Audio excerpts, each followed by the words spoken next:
My Chinese husband's magical fried rice recipe. I just had to share it. So you saw him put his hand on over the wok to make sure that all the water had evaporated. You want to start with a pan that has no water so that the oil does not splash out. Then he adds a few tablespoons of avocado oil. We like this because it has a high heat point and is a healthy oil and doesn't have a lot of flavor to fight with the flavors of the fried rice. After about 10 to 20 seconds of heating up the oil, then you can add the green onions. Now you only want to add the white parts of the green onions and only about half of the whites. We're going to add the rest later. By the way, avocado oil, there were some studies that most brands had adulteration of other oils, but Chosen Foods, which is the one that we use, that we get at Whole Foods, was found to be one of the ones that does not have any problems with it being other than what it said it is.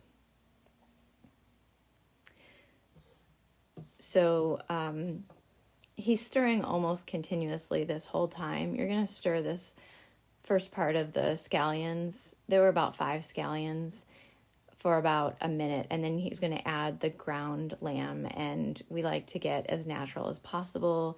We will often go to our local butcher shop that has grass-fed, pasture-raised animals. This we got at Whole Foods. It's the kind that's grass-fed and pasture-raised.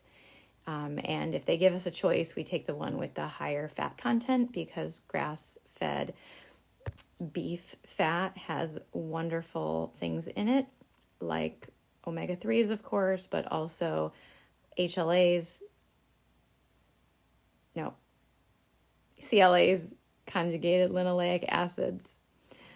This is going to be a long audio, so bear with me. It's not going to be perfect. It's late at night. I'm trying to get this content out to you guys so you can have some healthy food at home. So why you should try to eat healthy foods at home. First of all, you get to control the ingredients. When you're buying it at home, you get to choose, I'm going to buy this exact, ingredient. It's going to be organic. It's going to be grass-fed. When you go to a restaurant, they are not using the best ingredients, okay? Restaurants are there to make money, not to be healthy for you. It's really hard to find a restaurant that uses things like organic oils or organic grass-fed meats. They do exist, but they're rare. So the best thing is to buy it yourself. Second thing is you don't know what kind of cookware they're using. Are they using aluminum? Are they using something that hasn't been washed properly?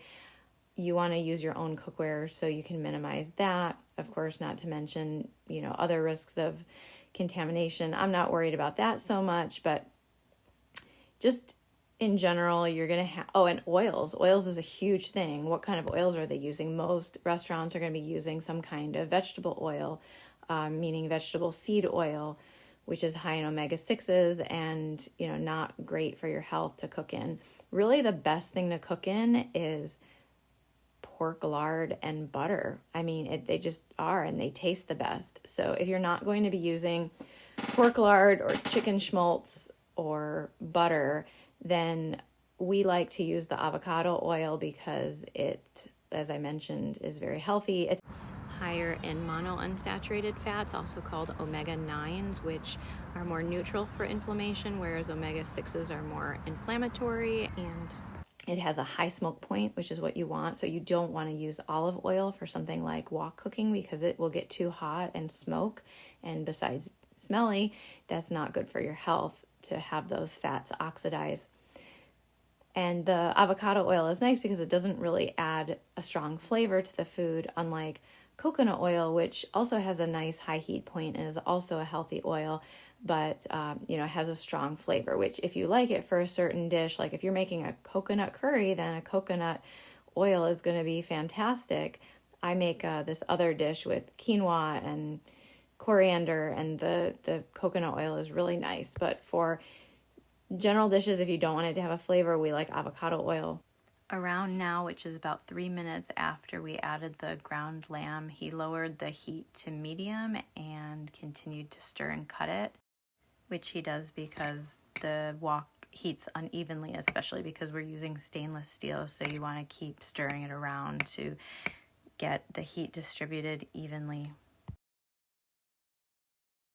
My husband actually came to the U.S. almost 15 years ago, and even though he didn't really cook before he left China, he was had just finished college when he came to the U.S. He missed the flavors of home.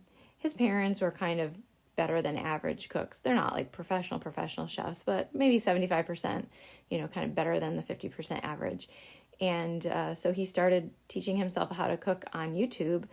And he still watches a lot of food stuff on YouTube. And so he learned how to cook amazing things. So one of the things he always says with cooking is you want to either, what does he say? You either want to cook something to get the flavors in or cook something to get the flavors out. So for example, when he was frying the green onions, the scallions in the oil at the beginning, what he's actually doing is trying to flavor the oil with the green onion. So it's not just the green onions that have the taste of the green onion, it's the entire oil that tastes like green onions. And then you're going to cook the lamb, and of course the rice is going to be mixed in later, but you're going to cook the lamb in that green onion flavor. So you could even, like with peppercorns, if you wanted to put peppercorns in it, which I don't because I'm very sensitive to pepper. I don't like the taste of pepper. But you could, if you wanted to, cook with peppercorns and then actually take the big peppercorns out, and that oil will still have the flavor. So now we're adding the rice. Before he grabbed the plate of rice, he lowered the heat to low. And now after adding the rice back, he's going to turn the heat back up to a little more than medium.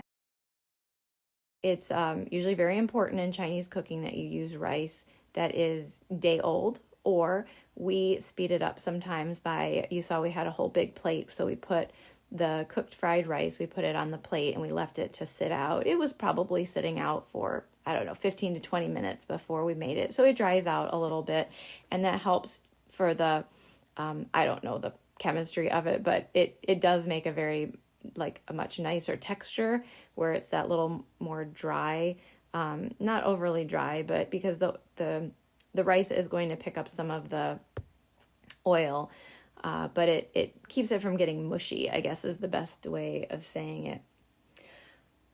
Some other alternate ways you can make this. You can, instead of making a lamb fried rice, you can make an egg fried rice. And what he usually does is he cooks the egg by itself in the oil, just like you saw in the beginning.